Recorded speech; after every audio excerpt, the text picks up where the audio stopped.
잘 걸으시는 분이 아프다고, 많이 아프다고 해도 곧 괜찮아질 거라고 보고요. 별로 안 아프다고 하시는데 보행이 많이 불안정하시면 곧 아파질 거라고 생각을 합니다. 똑같이 일어서는데 내가 젊었을 때보다 힘이 많이 든다. 그럼 그건 병입니다. 통증보다 더 중요한 거는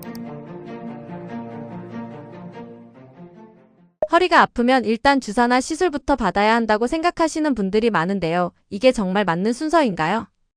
일반적으로 맞는 말입니다. 일단 아프면은 우울해지고 일상생활에 장애가 생기니까 환자분들이 사회생활을 못 하시잖아요. 그럼 일단 통증 치료를 하시는 건 좋은데 통증 치료 중에서 주사나 시술이 가장 효과가 좋은 치료인 건 맞습니다. 그런데 주사나 시술부터 하기보다는 중요한 건 내가 뭐 할 때 더 아파지는지를 구별할 수 있는 능력을 갖는 게 더 중요하세요. 무슨 뜻이냐면 환자분들이 이게 만성 통증으로 넘어가면 뭐 할 때 더 아픈지 구별이 안 되기 시작하거든요. 제일 좋은 거는 뭐 할 때 더 아픈지, 어떤 자세일 때, 어떤 동작일 때 더 아픈지 찾아서 그 동작을 안 하시는 게 제일 좋고요. 그게 환자분들 같은 경우 만성 통증으로 가면 그걸 구별하기가 너무 어려우세요. 생업도 너무 힘드니까. 그렇다면은 약, 주사 같은 걸 해보실 수가 있는데요. 약물이나 주사 같은 것들이 통증의 원인을 제거하는 게 아니라 지금 잘 견디게 해줄 수 있는 건 너무 당연한 일입니다. 그러면 통증이 좀 줄어들게 되면 또 다시 돌아갑니다. 내가 뭐 할 때 더 아파졌는지를 찬찬히 살펴봐서 그 동작을 줄이시고 몸을 부드럽게 움직이는 형태로 관리하시는 식으로 가시는 게 맞습니다. 그러니까 통증은 환자분들이 느끼시기에는 통증이 원인인 것처럼 생각을 많이 하시는데요. 통증은 관리가 안 된 결과이지 이 결과를 없애는 게 중요한 게 아니라 관리가 잘 되게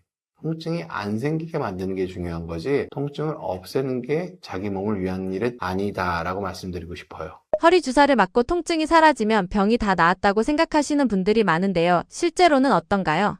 당연히 그렇게 생각이 되시죠. 아프면 병이고 아프지 않으면 병이 아니라고 생각되시고 너무너무 당연한데요. 실질적으로 우리가 알고 있는 수많은 질환들, 암이라든지 당뇨라든지 많은 질환들이 증상이 생기면 너무 늦은 경우가 많죠. 그리고 너무너무 아픈데 별다른 증상이 아닌 경우도 많죠. 그래서 별다른 문제가 아닌 경우도 많기 때문에 통증이 중요한 사인이긴 한데 주사 치료를 해서 통증이 막고 안 아파진다는 상태는 우리가 본능적으로 움직이지 말라고 인간이 생존에 유리하도록 통증이라는 걸 만들었으면은 통증이 있는 동안은 안 움직이면서 살살 활동을 시작해서 다시 적응하는 게 인간에게 주어진 프로그램, 자기 방어 프로그램일 텐데 주사는 보통 진통제, 소염제로 이루어져 있기 때문에 주사를 맞고 통증이 사라지면 이제 좀 편해진 상태에서 원래 그 사명을 다해야 되지 통증이 생겼던 원인은 그대로 있다고 보시는 게 맞습니다. 그래서 통증 치료는 꼭 필요한 건 하지만 치료를 하고 통증이 없어졌다고 병이 나았다고 생각하시면 안 되고요. 그때부터 진정한 치료가 시작된다라고 생각해 주셨으면 좋겠습니다. 허리 시술을 한 번만 받으면 완치되는 걸까요?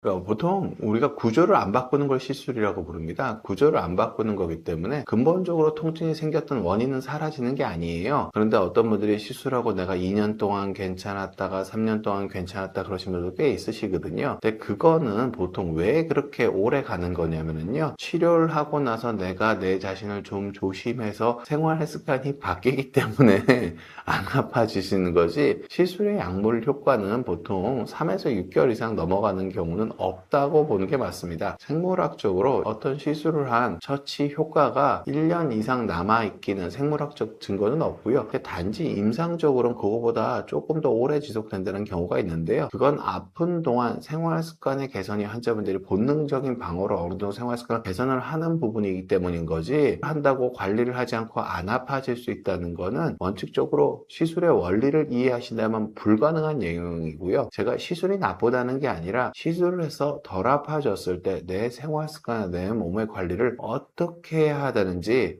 본격적으로 진정으로 고민하는 치료의 시작점이라고 말씀드리고 싶습니다. 수술을 한다고 하면 뼈를 깎는다는 생각이 드는데 위험한 건가요?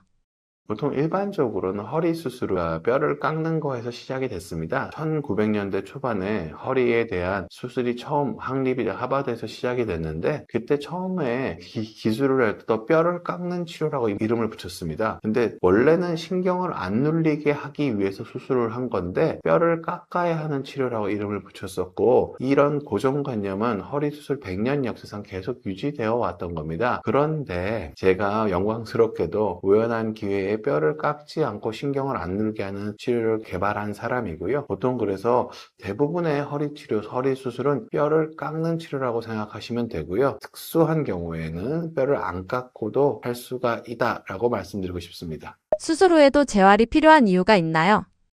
수술 후에 재활에 필요한 이유는 제가 이거를 학술지에 논문으로 제출해서 디스커션하고 있는 부분인데요. 보통 우리가 환자분들이 신경이 눌려서 아프다고만 생각하세요. 근데 신경이 눌려서 아프다는 건 반쪽짜리 진실입니다. 신경이 눌리고 오래 지나서 뇌가 그거에 적응해서 균형 감각이 떨어져서 삐어서 아픈 경우가 대부분입니다. 연세 드신 분들은 협착은 아주 서서히 진행하는데 어느 날 갑자기 아파지시거든요. 그럼 신경이 눌린 상태에 오랫동안 적응하다 보니 균형 감각이 너무 떨어져서 몸에 지탱이 안 되는 거거든요. 그래서 수술을 하게 되면은 거의 모든 수술은 신경을 안 눌리게 하는 수술을 하게 됩니다. 근데 신경은 갑자기 안 눌리게 딱 됐는데 뇌는 신경이 눌려 있는 상태에 적응해 있게 됩니다. 우리가 암실에 있다 나오면은 눈이 잘 안 보이죠. 똑같은 이유가 허리 수술에도 적용이 됩니다. 수술을 딱 하고 나면은 신경은 안 눌려서 하드웨어적으로는 허리가 펴져 있는데 소프트웨어는 신경이 눌린 상태 그대로 남아 있습니다. 그럼 이 소프트웨어를 다시 갱신하도록, 즉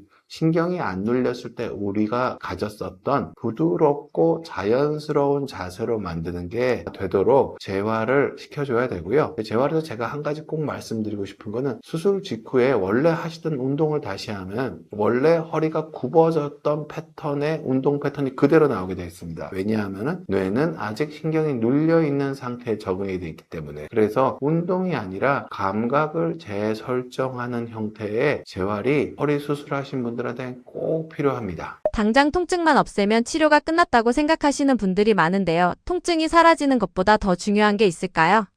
통증만 없으면 치료가 끝났다는 생각들이 많은데 당연히 환자분들이 그렇게 느끼십니다. 이게 잘못된다는 게 아니라 인간은 본능적으로 안 아프면 난 괜찮아진 거라고 생각을 하세요. 그런데 더 중요한 게 있습니다. 무슨 뜻이냐면 저는 외래수 환자분들을 뵐 때 잘 걸으시는 분이 아프다 그러면은 곧 많이 아프다 해도 곧 괜찮아질 거라고 보고요. 별로 안 아프다고 하시는데 보행이 많이 불안정하시면은 곧 아파질 거라고 생각을 합니다. 허리 협착증에서도 되게 중요한 내용이 있는데요. 신경 다발이 눌릴 때면은 통증보다는 균형 감각을 잃고 보행 속도가 느려진 형태로 나타나고요. 신경 가지가 눌리게 되면 저리고 당기는 양상이 주로 나타나게 됩니다. 근데 장기적인 연구를 통해서 알아보면은요, 보행 속도가 느려진 사람은 그냥 잘 못 걷는 게 아니라 수명이 줄어든다고 되어 있고요. 저리고 당기신 분들은 아무리 저리고 당기고 아파도 그 끝은 신경 하나가 완전히 상하게 되면은 발목에 힘이 없어지는 정도나 발목에 뭔가 특정한 동작이 안 되는 정도인데요. 그런 분들은 수명에 전혀 영향이 없고 잘 걸으실 수 있습니다. 그래서 통증보다 더 중요한 거는 내 보행의 효율성입니다. 환자분들한테 제일 말씀드리고 싶은 거는 어르신들한테 꼭 드리고 싶은 말씀. 똑같이 일어서는데 내가 젊었을 때보다 힘이 많이 든다. 그럼 그건 병입니다. 서 있는 것 자체가 거의 힘이 들지 않고 부드럽게 쓸 수 있어야 합니다. 보통 우리가 마라톤에서 세계 우승하는 선수들 보면은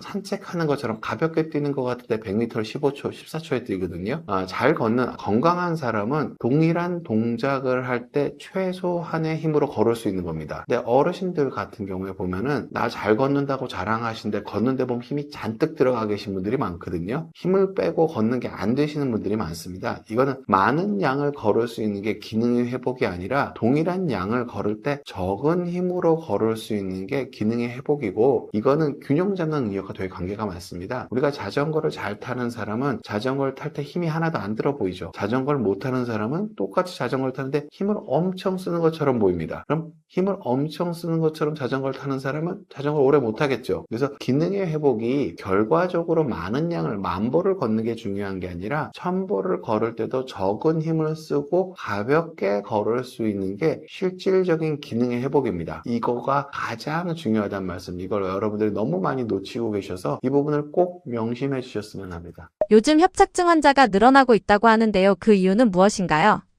왜 그런 거냐면요. 제일 큰 건 수명이 늘어나서 그렇습니다. 옛날에는 우리가 한 60대쯤 아프시면은 최대한 참아보세요. 그 말에는 70대 초반에 대부분 돌아가시기 때문이거든요. 그럼 참아도 허리를 치료를 안 하고 넘어갈 수가 있었습니다. 근데 평균 수명이 너무너무 늘었기 때문에 80대 80대 중반 여성분들은 호적이 잘못되어 있는 걸까? 만 나이로 80대 후반을 85세를 넘는 통계가 나오고 있거든요. 그러면은 몸에 특별한 병원이 없으면 90세까지 사는 거는 되게 쉬운 일이거든요. 그런 분들이 이제 60대가 허리가 아픈데 최대한 참아보세요. 그럼 잘 못 걸으면서 요양병원에 15년, 20년 사는 사태가 생깁니다. 옛날에는 70대 초반쯤에 돌아가시는 경우가 많았기 때문에 참는 게 그렇게 나쁜 방법이 아니었는데 지금처럼 평균 수명이 늘어나면은 협착증 환자가 기하급수적으로 늘어날 수밖에 없습니다. 실질적으로 우린 모두 평균 수명이 되게 늘어난 시대에 살고 있기 때문에 모든 분들이 허리에 대한 관리, 협착에 대한 관리를 신경을 쓰셔야지 연세 드셔서 자기의 신체적인 자유가 침해받지 않는다고 생각을 하셔야 되고요. 또 한 가지 꼭 말씀드리고 싶은 거는 허리는 부동의 자세가 허리를 망가뜨리는 거지 운동이 허리를 망가뜨리는 게 아닙니다. 밸런스가 떨어짐이 근력은 좋은데 속근육에서 밸런스를 못 잡음이 망가뜨리는 거지 외상이 망가뜨리는 게 아닙니다. 기본적으로 해서 몸을 부드럽게 움직이고 균형을 잡는 습관이 현대인들이 너무 도외시하기 때문에 제가 책을 쓴 거고요. 그런 밸런스와 균형 있는 자세를 신경 쓰지 않으시면 우리 모두가 협착증 때문에 노년기에 신체적 자유를 걱정할 가능성이 생긴다라고 보셨으면 좋겠습니다.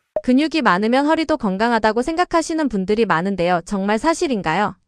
거의 관계가 없다고 말씀드립니다. 무슨 뜻이냐면은 겉근육이 많으면은 허리에 떨어지는 힘도 크겠죠. 당연한 겁니다. 겉근육이 많으면 허리에 떨어지는 힘도 크고요. 몸에 피트니스를 아주 많이 해서 근육이 우락부락한 사람이 평균대를 잘 걷나요? 전혀 관계가 없습니다. 보통 아까 제가 계속 말씀드리겠지만 허리가 안 망가지는 거는 속근육의 밸런스, 미세 흔들림을 잘 잡는 능력인데 겉근육이 강한 거는 미세 흔들림을 잡는 게 아니라 강한 힘을 들 수 있는 겁니다. 겉근육 강화를 하면서 물론 속근육 강화도 잘 하면서 겉근육이 강해진다면 상대적으로 덜 불리하겠지만 스마트한 속근육이 허리를 건강하게 만드는 거지 근육량이 많으면 오히려 허리는 더 잘 망가진다고 보시는 게 맞을 것 같습니다. 그래서 속근육이 훨씬 더 중요하고 속근육은 겉근육의 힘과 관계가 없다고 보시는 게 맞을 것 같습니다. 헬스장에 가서 운동을 하면 허리가 좋아진다는 건 오해인가요?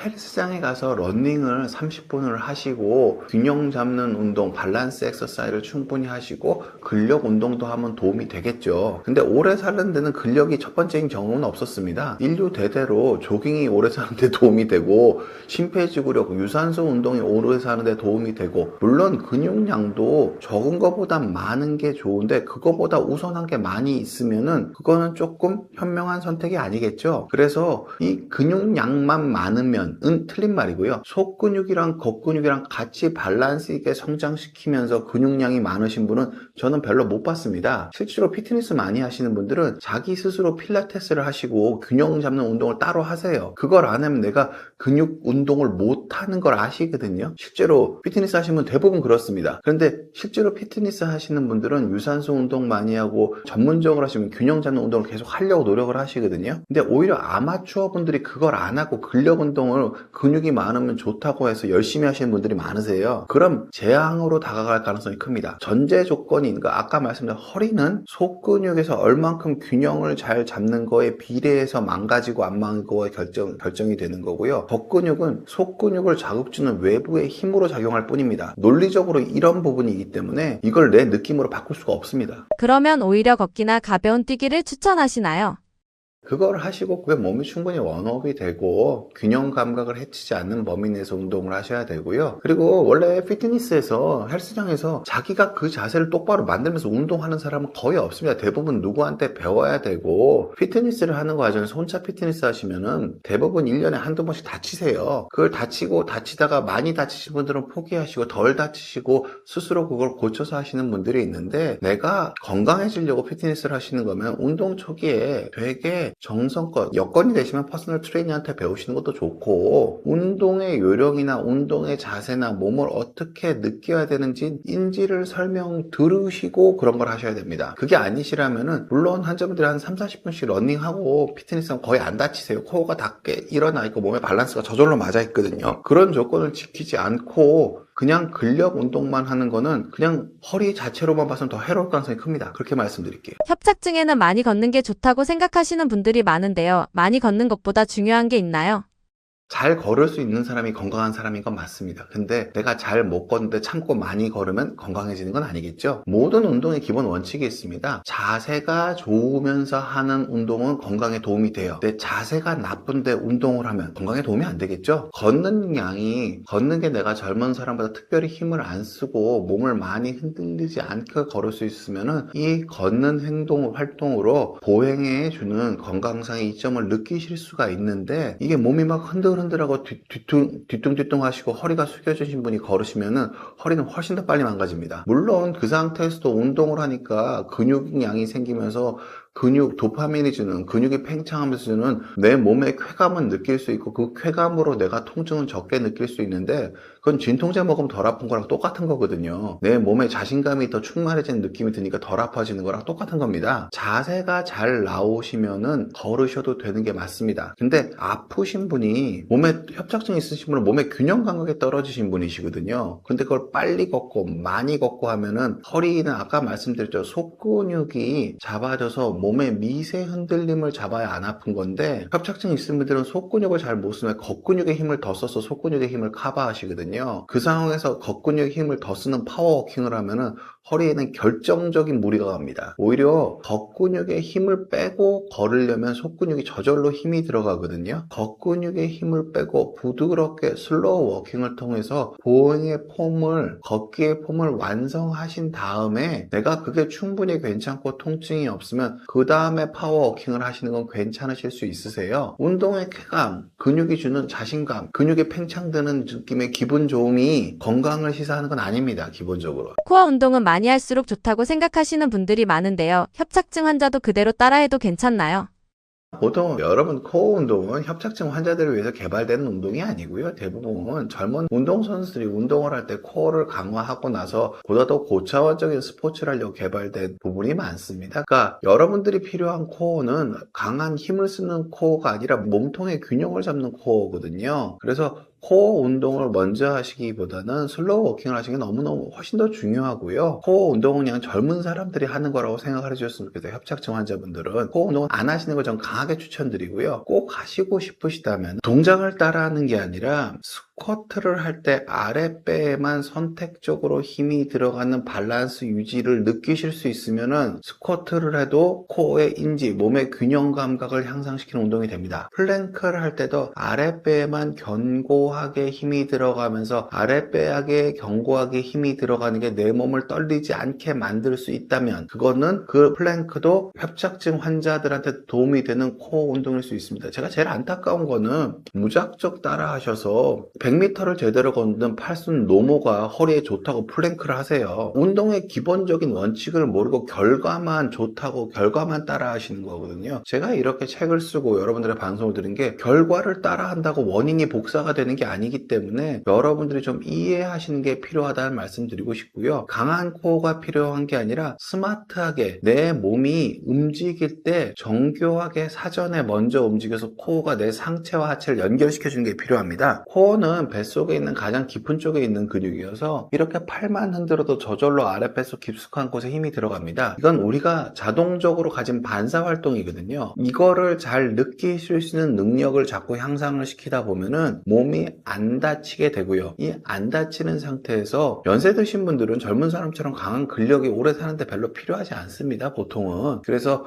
코어 인조 중심으로 슬로우 워킹, 그리고 꼭 몸이 보행이, 전 협착증 환자분들 꼭 말씀드리고 싶어요. 보행이 불안하시면 유산소 운동을 자전거로 하세요. 폼이 안 나오는데 억지로 그걸로 운동하면 허리 더 망가집니다. 모든 동작은 마찬가지입니다. 자세가 안 좋은데 그 운동을 해서 자세가 바뀌지 않아요. 골프를 예로 설명드리면은, 골프 스윙할 때 배치기가 돼요. 근데 스윙을 하면서 배치기를 잡을 수가 없습니다. 왜냐면 스윙한다는 생각 안에 배치기가 포함되어 있어요. 그분은 스윙을 하면서 배치기를 따로 뽑아서 고칠 수가 없다고요. 어드레스부터 하면서 배치기를 잡을 수 있는 연습을 하거나 하프 스윙을 하면서 배치기를 잡을 수 있는 트레이닝을 해야지 자세가 바뀌지, 꾸부정하게 걷고 흔들리게 걷는 상태에서 걷는 걸 연습을 더 하셔서 그 흔들림을 잡는 건 불가능합니다. 이게 핵심이에요. 그래서 여러분들한테 협착증 있으신 분들은 그냥 꼭 운동을 하시고 싶으시면 유산소 운동은 자전거, 심폐지구력 훈련은 꼭 필요하시니까 자전거로 하시는 걸 추천드리고, 걷는 거는 이 걷는 자세가 내가 효율적으로 중심을 잘 잡고, 자전거를 잘 타는 사람이